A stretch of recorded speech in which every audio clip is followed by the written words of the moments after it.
Bonjour à tous, ici Hélène Moniscoum, présidente de l'association Le Burnout Parlons-en et coach fun dans le cadre de cette association. C'est l'heure de notre live quotidien et comme vous l'aurez remarqué, aujourd'hui je suis à l'heure. Voilà, donc je suis contente parce que pour une fois j'ai réussi à tenir mon horaire, même si dans l'absolu il n'y a aucune obligation, c'est toujours sympa de pouvoir être à l'heure parce que du coup voilà, ça me permet aussi de mieux être organisé et aussi ça vous permet à vous de vous connecter juste au moment où le live commence. D'ailleurs je vois que vous êtes en train de vous connecter, donc bienvenue à tous, merci de votre confiance. Et donc aujourd'hui on va continuer à découvrir les blessures qui nous empêchent d'être nous. Hier on a vu le rejet, aujourd'hui c'est l'abandon. Donc une fois encore, pour ceux qui nous prennent en cours de route et qui n'ont pas suivi les deux vidéos d'hier et d'avant-hier, ce que je vous présente en fait depuis 2 jours et ce que je vais vous présenter aujourd'hui, c'est vraiment basé en fait sur ce livre, les 5 blessures qui empêchent d'être soi-même, voilà, de Lise Bourbeau, donc livre que j'ai découvert il y a quelques années et qui depuis m'a vraiment beaucoup aidé pour apprendre à mieux me connaître, apprendre à mieux connaître les gens qui m'entourent. Et puis ça a vraiment aussi changé ma vie de comprendre que finalement je suis comme tout le monde, une personne qui souffre de ces blessures, qui les porte plus ou moins et qui du coup réagit en conséquent en fonction des situations qui les réveillent. Alors voilà, et puis vu l'impact que ça a dans nos comportements, dans nos actions, dans nos pensées, dans ce que l'on fait donc au quotidien, je me suis dit que c'était intéressant en cette période de confinement voilà, de partager ces éléments avec vous. Donc bien évidemment, ça reste assez succinct et si vous souhaitez en savoir davantage, le mieux c'est d'encore acheter le bouquin ou d'aller consulter le site internet de Lise Bourbeau qui s'appelle Écoute ton corps. Voilà, alors juste pour rappel avant de passer, de vous présenter un peu plus en détail la blessure de l'abandon, donc hier on a vu le rejet, aujourd'hui on voit l'abandon, vous rappelez simplement en fait que la création des blessures, selon Lise, se fait vraiment dans notre jeune enfance, c'est-à-dire de la conception jusqu'à peu près notre première année de naissance, deuxième, troisième, quatrième, cinquième, voire sixième année d'enfance. Et donc ça peut, du coup, ce sont des blessures qui se créent au fur et à mesure de notre croissance, on va dire, et bien évidemment de l'éducation que l'on reçoit, et notamment des relations et des actions que l'on subit, on va dire, de la part de nos parents, c'est-à-dire notre mère et notre père. Ce qui est intéressant aussi, c'est qu'en fonction de la blessure, d'après Lise, d'après ce qu'elle dit dans son livre, la blessure va apparaître pendant une période de vie bien définie et elle va être en relation soit avec notre père, soit avec notre mère, en fonction, alors ça va être soit du même sexe, du parent du même sexe, donc si vous êtes une femme, votre mère, ou du sexe opposé, donc en l'occurrence votre père, et vice versa si vous êtes un homme. Ou voilà. Et donc l'idée c'est qu'en fait, elle explique dans son livre que ces blessures se font par étapes, en étant tout d'abord soi-même, ensuite on se rend compte qu'en étant soi-même, on dérange, ça ne plaît pas toujours à nos parents, donc du coup on est dans la découverte de la blessure que suscite le fait d'être nous-mêmes. Ensuite on est dans une troisième phase de rébellion, où on pique sa crise, non après tout moi j'ai le droit d'être comme je suis, puis si t'es pas content en gros c'est pareil. Et puis la dernière étape, c'est la résignation. En gros, on se dit, puisque de toutes les façons, je vois bien que quoi que je fasse, tu n'es pas satisfait, je me mets à adopter des comportements associés à la blessure et des comportements qu'on appelle masques. En fonction de la blessure, on va adopter tel ou tel masque. Alors bien évidemment, ce qui est important aussi de garder en tête, c'est que tout ce processus de création des blessures est complètement inconscient, bien évidemment, puisqu'il se produit pendant notre période d'enfance, notre jeune enfance, et ce sont vraiment des mécanismes qui se mettent en place de façon inconsciente. Et une fois encore, je n'ai pas pensé à le rappeler, mais les blessures dont on parle aujourd'hui sont vraiment des blessures psychologiques, émotionnelles, elles ne sont pas bien évidemment physiques. Même si pour le coup, ce qui est intéressant, c'est que ce que nous explique Lise dans son livre, c'est que les blessures que l'on va créer dans notre enfance vont avoir tendance à s'imprégner dans notre corps à l'âge adulte et on va avoir une morphologie type, entre guillemets, en fonction de si on porte 1, 2, 3, 4, 5 ou 5 blessures. Pardon. Donc voilà, donc l'objectif de mes vidéos au quotidien, c'est vous faire découvrir une blessure. Aujourd'hui, on va parler de l'abandon. Alors, comme hier, déjà, cette blessure d'abandon, à quelle période de vie elle se crée? Donc elle a lieu entre le moment de votre naissance et l'âge de 3 ans. Donc les 3 premières années finalement de votre enfance. D'accord? elle se crée suite à des échanges, à la cohabitation, on va dire, de vous avec le parent du sexe opposé. Donc typiquement, si vous êtes une femme comme moi avec votre père, ou au contraire si vous êtes un homme, ça va être en lien avec les relations que vous avez eues avec votre mère. Voilà.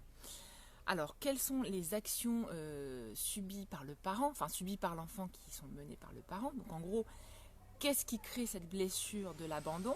C'est typiquement si vous êtes une femme, lorsque votre père vous manque d'amour, ne vous donne pas suffisamment d'amour ou d'attention ou d'affection.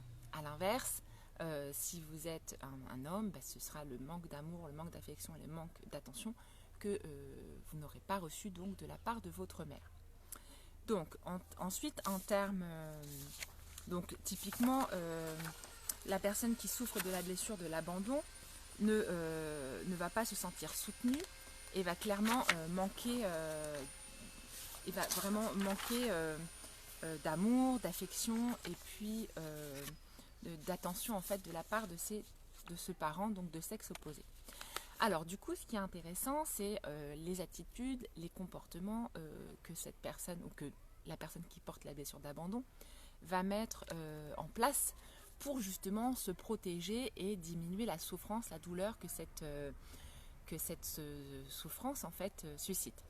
Donc typiquement, déjà en termes de comportement, forcément, la personne qui porte la blessure de l'abandon va avoir tendance finalement à être sensible aux remarques du parent du même sexe. Surtout si elles sont négatives et qu'elles ont tendance à être dévalorisantes. Du coup, par cause à effet, la personne qui porte la blessure de l'abandon va se considérer... pardon, je me trompe, là j'étais sur la blessure du rejet. Oups, parce que j'ai mes notes en dessous, donc je me suis trompée de page. Pardon. Donc je reprends. Les attitudes et les comportements de la personne qui porte la blessure de l'abandon. Donc, si vous voulez... la personne, donc cette personne-là va avoir tendance constamment en fait à chercher le soutien et l'approbation des autres. Bah oui, puisqu'il a été en manque d'affection, en manque d'amour tout au long de son enfance, il va rechercher le soutien des autres, d'accord? Il va aussi avoir tendance à chercher, à attirer l'attention et il va avoir tendance à avoir de certaines difficultés à fonctionner seul. Je vois plein de petits cœurs, plein de petits pouces, c'est génial. Merci, c'est trop bien. Et du coup, il va avoir tendance aussi à dramatiser beaucoup et à avoir des hauts et des bas assez difficiles à gérer. Et bien évidemment, il n'acceptera pas qu'on lui dise non. Et bien évidemment, par rapport à ce manque d'amour, ce manque d'affection que cette personne n'a pas reçu et qui a créé du coup cette blessure de l'abandon, la peur, la plus grande peur en fait qui est associée à cette blessure est la peur de la solitude. Donc typiquement, les gens qui portent la blessure de l'abandon vont détester être seuls. Pour eux, se retrouver seuls, c'est source d'angoisse, c'est source d'anxiété, et vont tout le temps solliciter les entourages, à tel point en fait que le revers de la médaille, c'est que ce comportement-là peut être étouffant pour les gens qui nous entourent, et donc du coup, par cause à effet, les gens, au lieu d'avoir envie de rester à nos côtés, pourraient avoir tendance à fuir en mode non mais attends, là c'est trop quoi. Voilà, vous comprenez? Alors du coup, ce qui est intéressant aussi, je reprends mon tableau, c'est que en fait la personne qui porte la blessure de l'abandon va vraiment avoir le sentiment d'exister à travers les autres. Comme je vous le disais, elle va vraiment faire attention, elle va tout faire pour attirer l'attention et vraiment avoir du mal à fonctionner seule. Et puis bien évidemment, elle aime être la vedette de la soirée, la vedette de la vie au quotidien et donc souvent très expansive. Et souvent aussi, cette personne-là peut mettre en place des scénarios pour justement attirer l'attention des autres. Voilà, alors ce qui est intéressant aussi, c'est comme je vous l'ai dit, Lise nous dit en fait que finalement, cette blessure de l'abandon va s'inscrire au fur et à mesure de notre évolution en tant qu'adulte et va faire en sorte que au niveau corporel, on ait une morphologie typique. Alors typiquement, je vais vous montrer dans le livre, voilà. Je vous montre du coup les photos, je ne sais pas si vous les voyez bien. Voilà, donc voilà pour le corps de femme, hein. La femme qui porte la blessure de l'abandon et l'homme à côté. Voilà, alors du coup, la description de ce corps, donc c'est un corps qui est plutôt assez mou, qui va assez mou et donc du coup avec une musculature finalement peu développée. Et un peu avachi, hein. On voit bien là sur la photo ici qui est dans le livre, on voit bien que le corps de la personne en fait elle part vers l'avant, c'est-à-dire que oui, on est avachi, on a les épaules complètement avancées, on est recroquevillé, finalement comme un enfant qui est triste et qui se sent abandonné. Donc ça c'est vraiment la caractéristique physique. Alors après, je vous mets aussi entre guillemets un peu en garde, c'est-à-dire que l'intérêt de ces blessures, bien évidemment, c'est d'apprendre à les identifier, d'apprendre à les connaître pour savoir déjà si on la porte, cette blessure de l'abandon ou les autres blessures. Et puis du coup, bien évidemment, l'objectif, c'est déjà d'identifier aussi si les autres autour de nous les portent, ces blessures. Et puis derrière, du coup, de développer une certaine forme de compassion et d'amour inconditionnel pour soi et pour les autres. Parce que bien évidemment, finalement, quand on est sous la blessure de l'abandon, on va toujours avoir tendance à avoir des comportements qui ne sont pas toujours adaptés en fait. Hein. Alors en termes de voix, en termes d'intonation, donc du coup, la personne, donc le masque, pardon, j'ai oublié de le préciser, donc toutes les actions que je vous ai décrites tout à l'heure sont en fait en lien avec le masque du dépendant. Voilà, c'est ce que je vous disais tout à l'heure. La personne qui porte la blessure de l'abandon vit toujours à travers les autres, va chercher à attirer l'attention et donc il porte le masque, le rôle d'une personne dépendante d'un point de vue affectif. Donc, et puis en termes de voix, en termes de posture, il va être tendance à être un peu avachi, avoir une intonation de voix un peu plaintive, une voix d'enfant un peu plaintive. Il va avoir le besoin en fait de se sentir aimé. D'accord ? Voilà, donc ça c'était à peu près... alors ensuite, il va avoir tendance aussi à se culpabiliser lui-même et donc du coup à coller énormément les gens autour de lui, qui peut aussi par cause à effet du coup créer une certaine distanciation par rapport aux autres qui vont le trouver trop collant.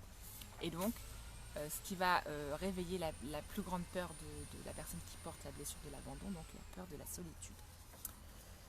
Donc voilà. Alors ensuite, ce qui est intéressant aussi, c'est que bien évidemment, à chaque blessure, l'intérêt aussi, c'est une fois qu'on l'a identifié, c'est d'apprendre justement les clés. Quelles sont les clés finalement pour s'en libérer, hein, une fois encore. Donc bien évidemment, la première étape pour se libérer d'une blessure, c'est déjà d'une part d'être capable de l'identifier. Donc c'est la prise de conscience. Est-ce que je porte ou pas cette blessure de l'abandon? Oui, non. Est-ce que je suis capable de l'accepter? Une fois encore, je rappelle que l'acceptation n'est pas en lien avec le fait que je sois d'accord avec ce que je vis, mais pour autant, c'est juste de se dire, ok, c'est là. Bon, voilà. Et ensuite, d'essayer d'entamer finalement un processus de pardon vis-à-vis de soi, un processus de pardon vis-à-vis des autres, en essayant de se dire, est-ce que finalement je suis souffrante, donc à travers ma blessure de l'abandon, je vais adapter des comportements en lien avec cette blessure, et du coup, je vais certainement faire réagir les gens en face de moi, qui eux portent leur même blessure, et vont du coup ajuster leur comportement par rapport aux blessures qu'ils portent. Et donc finalement, si on considère qu'on est tous des gens souffrants, finalement, on fait toujours du mieux qu'on peut avec les outils du moment, notre état émotionnel, psychologique et psychique du moment. Et donc, voilà, j'essaie d'entamer ce processus de pardon par rapport à moi, par rapport aux autres. Alors, l'une des clés justement pour se libérer de cette blessure de l'abandon va être bien évidemment d'apprendre petit à petit, chacun à son rythme, à son pas, d'apprendre à vivre en se sentant, d'apprendre à vivre en solitude, seul face à soi-même, pour justement ne plus être aussi dépendant des autres et ne plus être dans l'attente finalement de cet amour, de cette affection que les autres ne sont pas toujours en mesure de nous donner. C'est pour ça finalement que développer l'amour de soi, développer la confiance en soi et l'estime de soi, pour les gens qui portent, alors ça c'est valable pour tout le monde d'une façon générale, mais ça l'est encore d'autant plus bien évidemment pour les gens qui sont porteurs de cette blessure de l'abandon, puisqu'effectivement elle est liée à ce manque d'amour et d'affection que l'on n'a pas reçu quand on était enfant. Et donc ce qui va être intéressant ainsi, les signes indicateurs, c'est que quand on va finalement plus ou moins commencer à se sentir bien en vivant seul, c'est qu'on est déjà dans le chemin de la guérison. Ça va nous permettre d'avoir plus confiance en nous. Et l'autre point aussi, c'est que si on se rend compte qu'on est moins dans l'attente, on est moins dans la recherche de l'attention des autres, c'est que petit à petit, on se libère de cette blessure de l'abandon. Petit rappel aussi concernant justement ce processus de libération des blessures que l'on peut porter. Il faut savoir que en fait, ces créations de blessures, et je le rappelle, je l'avais dit hier, mais je le rappelle aujourd'hui, c'est comme des couches. À chaque fois qu'il y a un événement, une expérience, une personne qui vient susciter, justement, qui vient réveiller cette blessure, il faut voir ça comme une couche qui vient s'additionner, d'accord? C'est comme si finalement vous habillez avec un pantalon, deux pantalons, trois pantalons, quatre pantalons, et qu'à la fin, en fait, sur vous, vous retrouvez avec tellement de pantalons que voilà, vous avez triplé ou doublé de volume. Donc là, c'est pareil. L'idée de la libération, ça va être petit à petit d'enlever une couche, puis une autre, pour que vous puissiez vous rapprocher de votre véritable nature et tout simplement vivre plus léger et vivre plus libre de vos mouvements, de vos actions et moins dans la dépendance des autres. Vous voyez ?